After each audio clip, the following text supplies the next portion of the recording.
For this speech I have set myself 3 goals.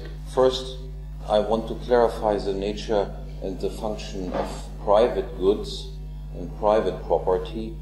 Second, I want to clarify the meaning of public goods and of public property and explain the flaws that are inherent in the institution of public goods and public property.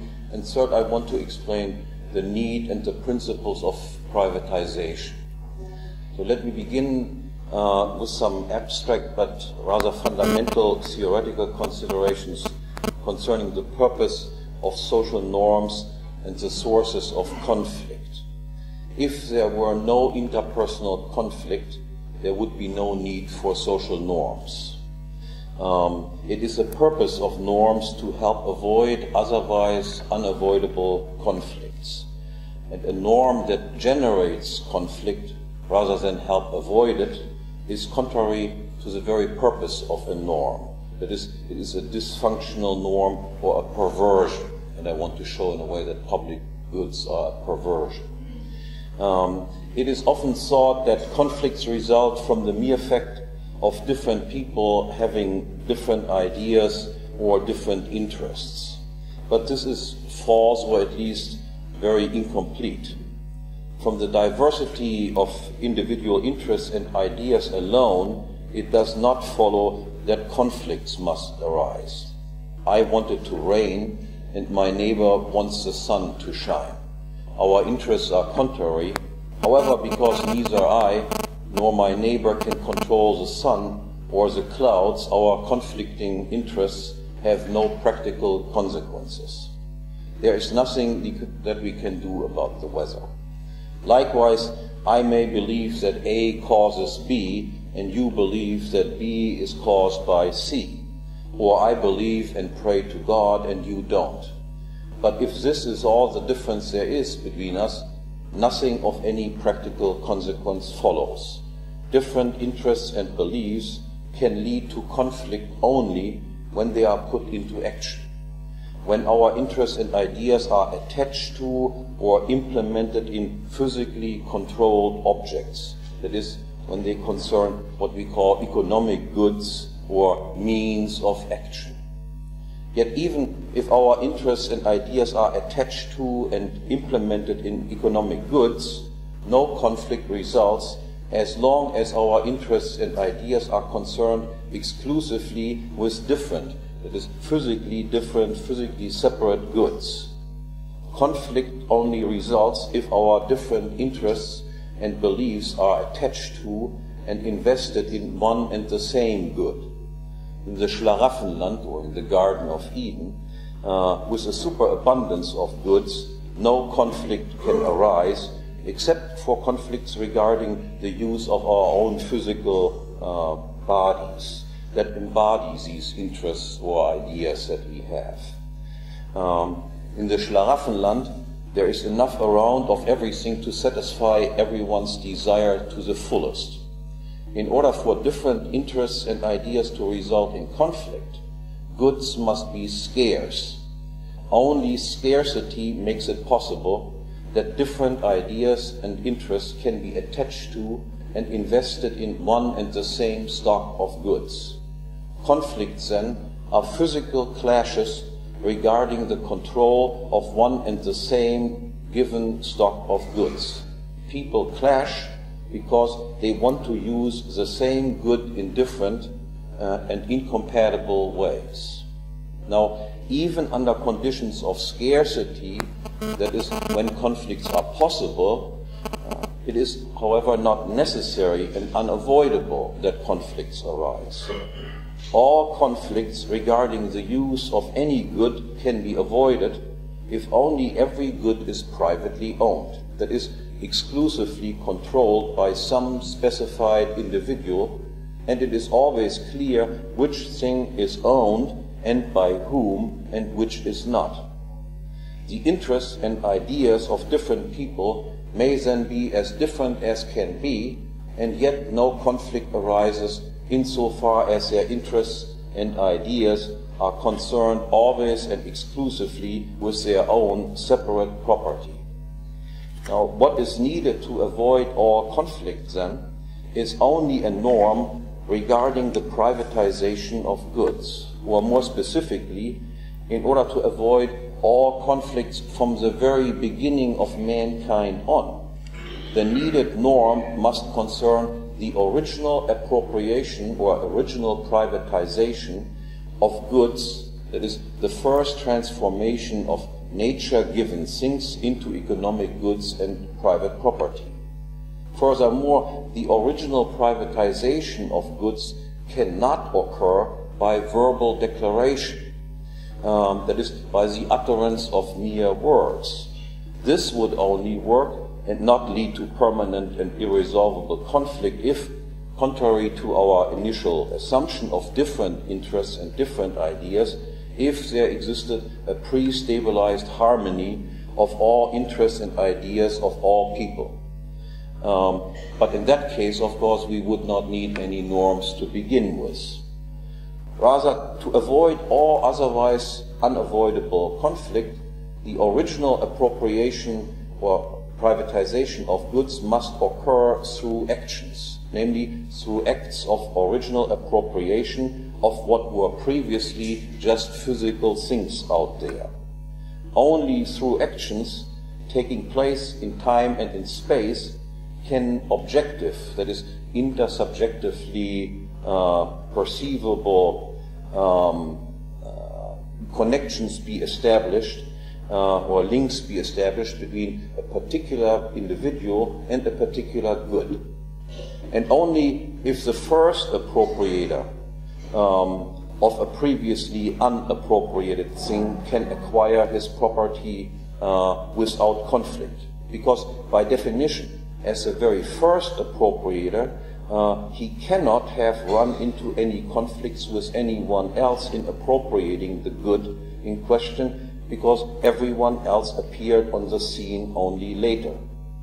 All property then goes back directly or indirectly through a chain of mutually beneficial and hence also conflict-free property title transfers to original appropriators and acts of original appropriation. So in conclusion then, we can say that even under conditions of all-around scarcity, it is possible that people with divergent interests and ideas can peacefully, that is without conflict, coexist, provided only that they recognize the institution of private, that is exclusive property, and its ultimate foundation in and through acts of original appropriation. Now, this is enough about abstract theory, and now I want to come to some more concrete applications. Let us assume a small village with privately owned houses, gardens, and fields. In principle, all conflicts regarding the use of these houses, gardens, and fields can be avoided because it is clear who owns and has exclusive control of what and who doesn't. But then assume there runs a so-called public street in front of the private houses, and a public path leads to the woods at the edge of the village to some lake. What is the status of this public street or path? They are obviously not private property, or at least not yet private property. Indeed, we assume that no one claims that he is the street's private owner. Rather, they are part of the natural environment in which everyone has to act. Everyone uses the street, but no one owns it and exercises exclusive control regarding its utilization. Now, it is conceivable that this state of affairs with ownerless public streets can go on forever without leading to any conflict. It is just not very realistic that this will be the case, because this requires that a stationary economy is in place. If, however, we assume that there is some sort of economic growth and change, and in particular if we assume that there is a growing population, then conflicts concerning the use of the public street are bound to increase. While initially street conflicts, so to speak, might have been so infrequent and so easy to avoid as not to worry anyone, now they become ubiquitous. The street is constantly congested and in permanent disrepair, and a solution is needed. The street must be taken out of the realm of the environment, of external things, and brought into the realm of economic goods. This is, by the way, the entire way of civilization and progress, that external things become something that is somehow owned and controlled. Now, two solutions to the problem of managing such increasingly intolerable conflicts have been suggested and tried. The first and correct solution is to privatize the street. And the second proposed solution is to turn streets into what is nowadays called public property, but which is something very different from the former unowned public goods. Now, the dysfunctionality of the public property option can be best grasped in contrast to the distinctly different privatization option. How then is it possible that formerly unowned public streets can be privatized without thereby generating conflict with others? The brief answer is, this can be done provided only that the appropriation of the street does not infringe on the previously established rights or the easements of private property owners to use the streets for free. Everyone must remain free to walk the street from house to house, through the woods and onto the lake, just as before. Everyone retains a right of way, and hence no one can claim to be made worse off by the privatization of the street. And positively, in order to objectify and to validate his claim that the formerly public unowned street is now a private one, and that he and no one else is its owner, the appropriator, whoever that may be, must perform some visible maintenance and repair work on and along the street. Then, as its owner, he and no one else can further develop and improve the streets as he sees fit. He sets the rules and regulations concerning the use of his street so as to avoid all street conflicts. He can build a hot dog stand or a bratwurst stand on his road, for instance, and exclude others from doing the same. And vis-à-vis foreigners or strangers, the street owner can determine the rules of entry. And last but not least, as its private owner, he can also sell the street to someone else with all previously established rights of way remaining intact. Now, in all of this, it is more important that a privatization takes place than what the specific form of the privatization is. On the one end of the spectrum of possible privatizations, we can imagine a single owner of the street. A wealthy villager, for instance, takes it upon himself to maintain and repair the street and thus becomes its owner. On the other hand, end of the spectrum, we can imagine that the initial maintenance or repair of the street is a result of a genuine community effort. In that case, there is not just one owner of the street, but every community member is, at least initially, its equal co-owner. Now, in the absence of a pre-stabilized harmony of all interests and ideas, such co-ownership requires a decision-making mechanism regarding the further development of the streets. Now, let us assume that, as in a joint stock company, it is the majority of the street owners that determines from now on what to do and what not to do with the street. That is, we have a situation of majority rule, and this smacks like conflict. But it isn't in this case, because every owner who is dissatisfied with the decisions made by the majority of owners, who believes that the burdens imposed on him by the majority are greater than the benefits that he can derive from his partial street ownership, can always and at all times drop out or exit. He can sell his ownership share to someone else, thus opening the possibility for the concentration of ownership titles, conceivably in a single hand, all the while always retaining his original right of way. Now, in contrast, a very different sort of street property is created if the exit option does not exist. That is, if a person is not permitted to sell its share of street property, or it is stripped of its former right of passage. Precisely this, however, is what defines and characterizes the second public property option. The public street in the modern sense, in this modern sense of the word public, is not unowned as it once was. There is a street owner, whether it is a particular individual, the king of the road, or a democratically elected street government who has an exclusive say in setting the traffic rules and determining the future development of the street.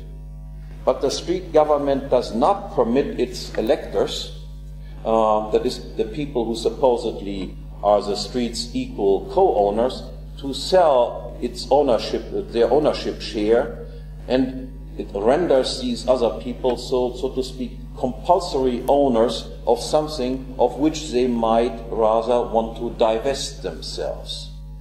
And neither government nor king allow the village residents unrestricted access and passage on the formerly free streets, but make its further use conditional on the payment of some user fee or contribution, thus again rendering the village residents compulsory street owners if they want to continue using the street. Now, the result of this arrangement are predictable. By denying the exit option, the owner of the public street has gained a stranglehold on the village population. Accordingly, the fees and other conditions imposed on the village residents for the continued use of the formerly free streets higher and burdensome. Conflicts will not be avoided, but quite to the contrary, conflicts become institutionalized. Because the exit option is closed, that is, because the public street users must now pay for what they formerly had for free, and no resident can sell and divest itself of its supposed street ownership, but remains continuously bound by the decisions made by the street government or street king. Not only are conflicts regarding the further use, maintenance, and development of the street itself rendered permanent and ubiquitous. More importantly, with public streets, conflict is now also introduced into areas where it formerly did not exist. For if the private owners of the houses, gardens, and fields along the street must pay contributions to the street owners in order to continue doing what they had done before, that is, if they must now pay taxes to the street owner, then, by the same token, the street owner has thereby gained control over their private properties as well. A private owner's control concerning the use of its own house is then no longer an exclusive one. Rather, the owner of the adjacent street can interfere with a house owner's decision regarding his own house. He can tell the house owner what to do or not to do with his house if he wants to leave or enter it as he before could do without any problem. That is, the public street owner is in a position where he can limit and ultimately even eliminate, that is, expropriate all private property and property rights, and thus render conflict unavoidable and all around. Now, it should be clear by now why the institution of public property is dysfunctional. Institutions and the norms underlying them are supposed to help avoid conflict. But the institution of public property, of public streets, as I described them, creates and increases conflict.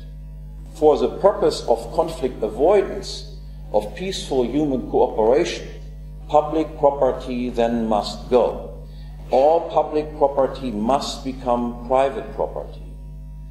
But how do we privatize in the real world, which has developed far beyond the simple village model that I have so far considered?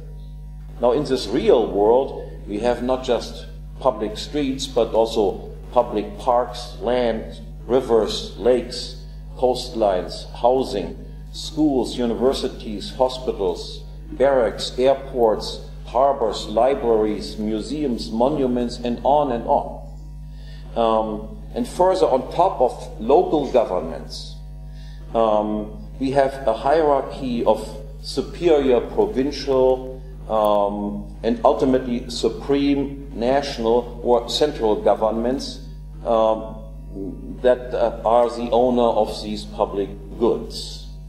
Predictably, moreover, parallel to the territorial expansion and extension of the domain of public goods, in which private property owners have become implicated somehow without any way out for them, the range of choices left to people regarding their private property has been increasingly limited and narrowed. Only a small and increasingly smaller realm is left wherein private property owners can still make free decisions, that is, free from possible intrusion or interference by some public authority. Not even within the four walls of one's own house is one left free, and can one exercise still exclusive control over one's own property.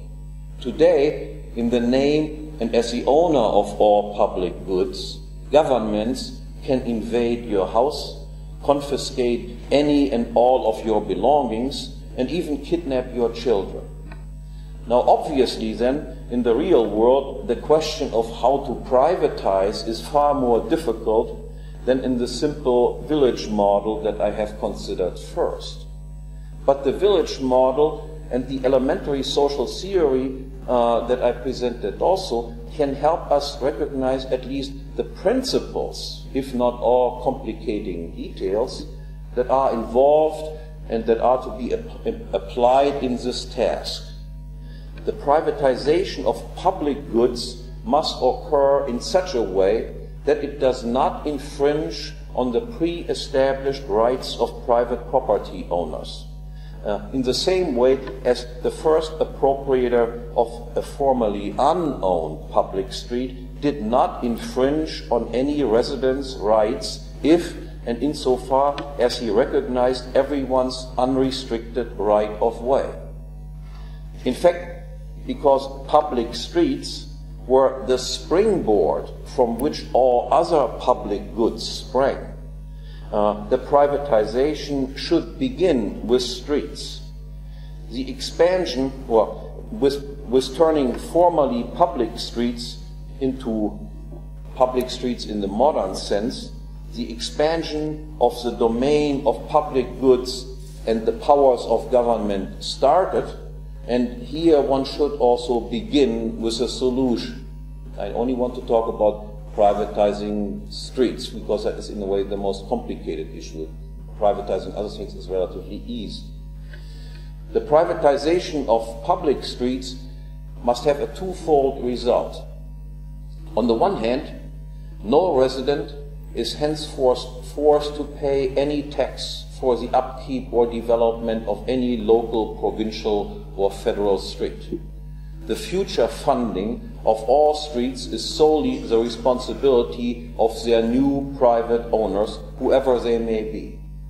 On the other hand, insofar as a resident's right of way are concerned, the privatization must leave no one worse off than he was before, while it also cannot make anyone better off. Originally, every village resident could travel freely on the local street along his property, and he could proceed equally freely from there as long as things around him were unowned. However, if in his travels he came across something that was visibly owned by someone else, whether a house, a field, or a street, his entrance was conditional on the owner's permission. Likewise, if a non-resident stranger came across a local street, entrance to this street was subject to its domestic owner's permission. That is to say, people could move around, but no one had an unrestricted right of passage anywhere, everywhere. No one was free to move just anywhere without requiring anyone's permission. The privatization of streets cannot change this fact and remove such natural and pre-established restrictions on the freedom of movement. Applied to the world of local, provincial, and federal streets, this means that as a result of the privatization of streets, every resident must be permitted to travel freely on every local, provincial, and federal street or highway as before. Entrance onto the streets of different provinces, and especially of different localities, however, is not equally free, but conditional on the permission of the owners of such streets. Local streets always preceded, logically and temporally, any other translocal streets, and hence entry into different localities was never free, but conditional on local permission. Yet, who are the owners of the street? Now, who can claim and validate his claim that he owns the local, provincial, and federal streets? Now, these streets are not the result of some sort of community effort, nor are they the result of the work of some clearly identifiable person or group of persons. They are the result of tax payments by various taxpayers. Accordingly, streets should be regarded as these taxpayers' property. The former taxpayers, in accordance with their amount of local, state, and federal taxes paid, should be awarded tradable property titles in local, state, and federal streets. They can then either keep these titles as an investment, or they can divest themselves of their street property and sell it, all the while again retaining an unrestricted right of way, with the exception that I noted. Of course, you do not have the right to freely enter other local streets which temporarily came into existence before all translocal streets. I think if this would be done, the power of the government would be almost extremely diminished, and at the same time we would have solved the problem, the burning problem of immigration that we have, by recognizing the right of every local street owner, so to speak, to restrict access by foreigners, strangers, into the community as they see fit. They might not restrict it, but they might well do restrict it, and not let everyone in for free into their own community. I think that is all I want to say. Thank you very much.